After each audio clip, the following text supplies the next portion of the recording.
He is risen. Did any of you respond? See, a tradition I've always had was that on Easter when someone says, He is risen, you always respond with, He is risen indeed. So let's try it again. He is risen. I love Easter. It's probably, my favorite holiday. I love celebrating the fact that Jesus rose. That's amazing. Jesus is alive. He conquered death. And through his death and resurrection, we all have life. So, we have so many reasons to celebrate in Kingdom Kids today. And one of those is that it is a brand new month. I'm so excited for our new series. It's called Reconnect, Build the Bridge. And this month we're learning all about peace. I'm so excited for us to learn about peace and celebrate peace all month. But today is Easter Sunday, and so today we're going to celebrate something super important. God made peace with us. That's what Easter is all about. And today we're going to learn how God did this. So let's get into it.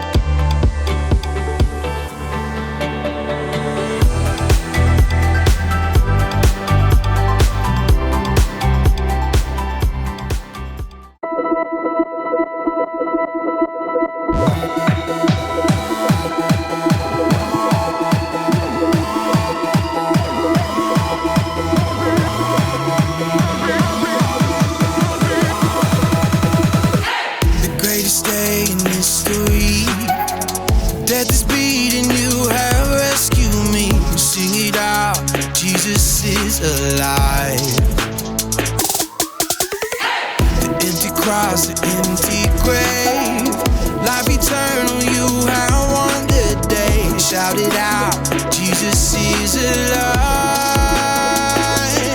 He's alive. Oh, happy day, you wash my sin away. Oh, happy day,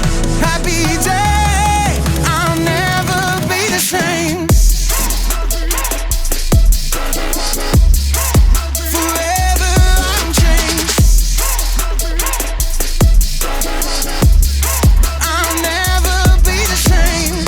I stand in that place, realize meeting face to face. I am yours, Jesus, you are mine. In this joy, perfect peace, earthly pain finally will cease. Celebrate, Jesus is alive. He's alive.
Hey everybody, it's me, Jacob, and I've got something very important to say. Happy Easter! Get it! Easter is one of my favorite days of the year because one, jelly beans. And most importantly, God pulled off the biggest miracle in history. and he showed the world how to make peace.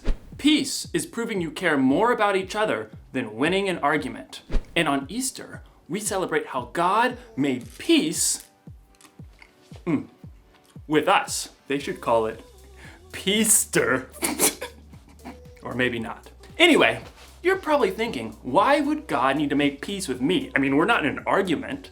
Well, that's a long story. A really long story. To answer that, you have to go all the way back to the beginning. It's like this. People, you get it? People, beep, beep, beep, beep, beep, beep, beep, beep. People were really close to God. And then something happened, something bad. And it separated God from the people. God's friendship with us was broken, and something had to be done. But don't worry, God had a plan, and you'll find out all about God's plan in today's story, the greatest story ever told. The story of Easter! Woo! Yeah, Easter! Yeah, Easter! Jelly beans! God's plan! Okay, one more jelly bean. I gotta save these for later. One more. That one was popcorn flavored. The Bible. It's 66 books of history, stories, letters, and poetry that fit together to form God's one big story. The epic adventure of how He created us and loves us so much that He made a way to rescue us. As we travel through the Bible, from Genesis to Revelation, we discover people who met God and found their lives changed forever. Now, for an amazing story. Inspired by the entire Bible. In the beginning, God created a magnificent paradise, and everything in it was good. He created water and land and plants and trees and birds and fish and animals. And then, from the very dust of the earth, God created a man called Adam. He created a woman called Eve. They were the first two people on earth, made in God's image, living peacefully in paradise. Adam and Eve were friends with God, but then they made a terrible choice. God had given Adam and Eve one rule. You must not eat the fruit from the tree of the knowledge of good and evil. If you do, you will certainly die. But the temptation was too great for Adam and Eve. They broke God's rule, and what was once a paradise became a broken world. People started telling lies. It was the woman you put here with me. She made me eat it. Brother fought against brother. No! Selfishness spread through generations. When there had been peace in the garden, now there was pain and sin and death separating people from their Creator. But God had a plan to make peace once again with the people He loved so much. Hundreds of years after Adam and Eve broke His rule, God chose a man named Abraham and said, All nations on earth will be blessed because of you. Look up at the sky. Count the stars if you can. That's how many children will be born into your family. So Abraham had a son, Isaac, and Isaac grew up to have two sons of his own, Jacob and Esau. And those two sons had children of their own. Jacob, who God renamed Israel, he himself had 12 sons. So God had given Abraham a huge family just like He promised. But God's people, the Israelites, were still lost and broken, separated from Him. They still did not have peace. They didn't have peace when God rescued them from slavery in Egypt, when God led them through the Red Sea to escape their enemies. Okay, great. But what are we supposed to eat out here in the desert? Sand? The nation of Israel didn't have peace when God gave them a new law. These commandments are hard. We want a king like all the other nations. They didn't even get peace when God gave them a king. The king's laws are no fair. We want a new God, like all the other nations. Nope, nothing gave God's people lasting peace. They were still lost and broken and separated from God for thousands of years. But God had not forgotten the promise he made to Abraham. All nations on earth will be blessed because of you. God still had a plan to show the people just how much he cared for them. He knew this broken world would never be able to rescue itself, so God made a way. God sent his son, Jesus, to bring peace on earth once and for all. Jesus grew up and he taught people love and compassion, forgiveness and grace. He healed the sick and befriended the outcasts. He saw what was wrong and made it right. He loved the world and its people so deeply he gave his life on a cross to pay for the sins of the whole world. Father, forgive them. They don't know what they're doing. In Colossians, the Apostle Paul tells us God made peace through Christ's blood, through his death on the cross. When Jesus chose to give up his life, he paid the cost of every sin ever committed and every sin that had yet to be committed. People no longer had to be separated from God. But in the 3 dark days immediately following Jesus' death, his followers didn't understand all of that yet. They huddled in the dark, afraid that they too might be arrested or even killed. Who's there? Early on the morning of the 3rd day, Mary Magdalene arrived at the home where the disciples were staying. They have taken the Lord out of the tomb. We don't know where they have put him. The disciples stared at each other in shock. Then, Peter and John lunged for the door. They raced each other all the way back to the tomb where Jesus had been placed. The tomb really is empty. There are the linen cloths they wrapped him in. Peter and John returned home, still uncertain and confused. And Mary Magdalene, who had followed them, stayed behind in the garden. And as she wept, she noticed a man standing nearby. And at first, she thought he was the gardener. Sir, did you carry Jesus away? Tell me where you put him. Mary.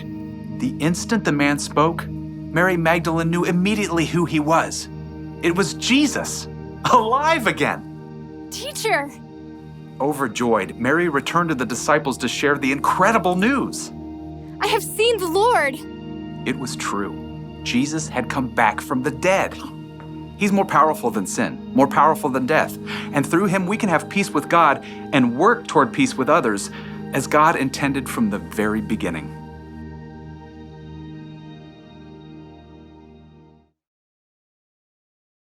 So it's like this. All of history, every moment of God's story led up to the life, death, and resurrection of God's Son, Jesus. Sin separated people from God. That was a problem that we couldn't fix. So God sent his Son, Jesus. And after Jesus' death, he beat sin. And after that, he beat death itself. So I guess you could say that Jesus was kind of like a bridge between people and God. That made it possible for us to reconnect with God. The Apostle Paul once wrote, God was pleased to bring all things back to himself. God made peace through Christ's blood by his death on the cross. Because of Jesus, we can be close to God again. We're at peace. Jesus is alive and he's made a bridge that will last forever. So, here's the one thing to remember today. God made peace with us. Remember that this Easter. Remember that every day. Really think about what Jesus did for you and tell God how grateful you are. And don't just keep it to yourself either. Share the peace of God with others by telling them about Jesus or by loving them like Jesus loves us. I'll see you next time.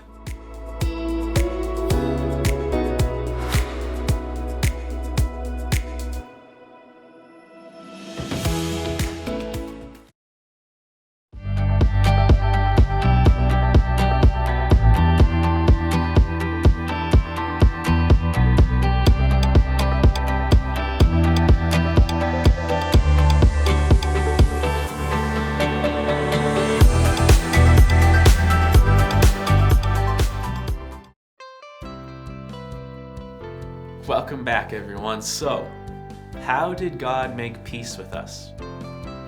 That's right, through Jesus' death on the cross and then his resurrection, God built a bridge to reconnect us to him. Now we can be at peace with God.